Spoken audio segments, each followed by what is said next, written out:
meus amigos, tudo bem com vocês? Eu sou o Bruno Oliveira e esse é o canal onde a gente troca ideia sobre tudo que envolve o mundo dos carros, desde manutenção e cuidados até curiosidades e soluções simples para o seu dia a dia no volante. Se você curte conteúdo direto ao ponto e sem enrolação, já deixa o like, se inscreve aqui no canal e acompanha o vídeo até o final, porque tem informação que pode fazer a diferença para você e para o seu carro.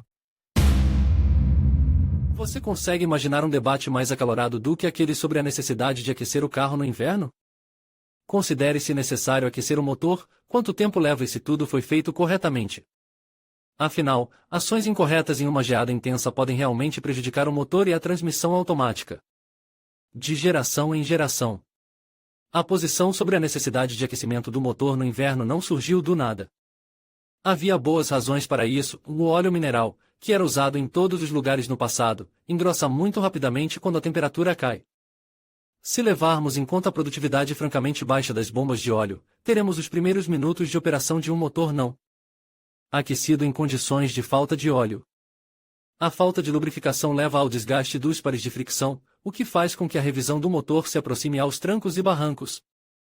E por isso que, após a partida, dar carga e começar a dirigir era como uma tortura para o motor. E ainda é necessário levar em conta que o óleo na caixa de câmbio e nas caixas de câmbio também era espesso, o que exigia esforços adicionais do motor não aquecido. Imperfeição do projeto do carburador, com o qual, em um passado distante, todos os carros a gasolina eram equipados. O aquecimento no inverno era necessário para aumentar a temperatura do coletor de admissão. Como o combustível do carburador é injetado diretamente no coletor, a maior parte da gasolina inevitavelmente fica na superfície dos canais de admissão. Quando o motor é aquecido, o combustível que atingiu o coletor simplesmente evapora e, em seguida, é sugado para dentro do cilindro no curso de admissão. Naturalmente, após a partida no gelo, a evaporação está fora de questão. E por isso que um motor com carburador não aquecido tem uma eficiência muito baixa. A ordem moderna das coisas, os modernos óleos de motor sintéticos e semissintéticos têm uma ampla faixa de temperatura na qual mantém suas características de desempenho. Se você mora em uma área com clima moderado, onde as geadas raramente caem abaixo de 30 oC, não deve se preocupar com o óleo, aí claro. Se você souber distinguir um produto falso de um original. Mesmo o óleo de motor semissintético de viscosidade 10W40, usado com mais frequência em carros usados, não prejudicará seu motor a 30 graus, embora dificulte um pouco a partida de um motor frio e a circulação subsequente durante os primeiros 1-2 minutos. O que falar de óleos sintéticos mais fluidos, que são despejados nos motores dos carros modernos com bombas de óleo mais eficientes? A influência das temperaturas negativas na qualidade da atomizacal da gasolina pelos sistemas de injeção é tão insignificante que não afeta o desempenho e a vida útil do motor de forma alguma. Os carros não precisam mais se aquecer em marcha lenta por muito tempo antes de iniciar uma viagem no inverno? A resposta é mais do que afirmativa, sim. Além disso, longos períodos em marcha lenta no modo de aquecimento têm um efeito prejudicial em muitos motores a gasolina. Mas o motor, assim como a transmissão automática, deve ser aquecido, mas isso deve ser feito corretamente. Recomendações dos projetistas de automóveis. No manual de operação dos carros modernos, é possível encontrar um parágrafo que não recomenda o aquecimento do motor por mais de alguns minutos. Os defensores da conspiração dos fabricantes de automóveis dirão imediatamente que a fábrica não se importa com o recurso de seus motores, porque mesmo sem aquecimento no frio os motores deixam seus 100.000 km, projetados para o período de garantia.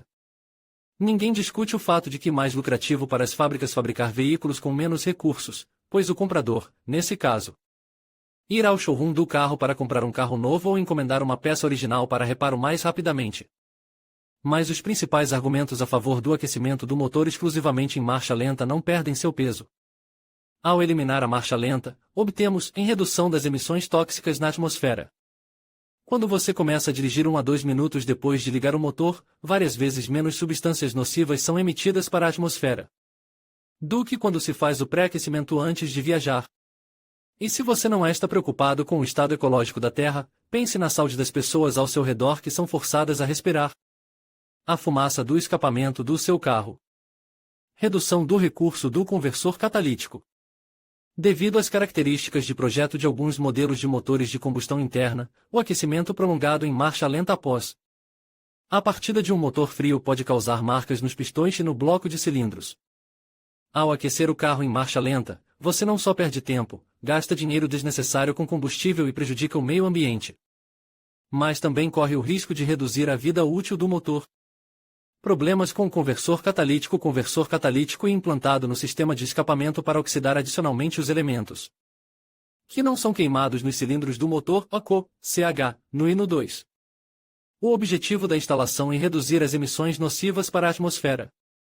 Os gases de escape que passam pelo favo de mel do catalisador são convertidos em CO2 e N2 mais inofensivos. O problema dos longos tempos de aquecimento do motor no inverno e dos conversores catalíticos começa com o fato de que, nos carros modernos, os neutralizadores estão localizados muito perto dos cilindros. O projeto dos conversores catalíticos foi concebido para o aquecimento acelerado da camada catalítica, caso contrário, sua eficiência é muito baixa. Após a partida do motor no gelo para aquecimento acelerado, a SU enriquece um pouco a mistura, mas como as lacunas térmicas são reduzidas e as paredes do cilindro e o pistão ainda estão frios, a mistura de combustível e ar não queima completamente. Os resíduos de combustível entram no conversor catalítico e se depositam no favo de mel. Ao aquecer o carro por um longo período em marcha lenta, você provoca o acúmulo de uma grande quantidade de gasolina no conversor catalítico.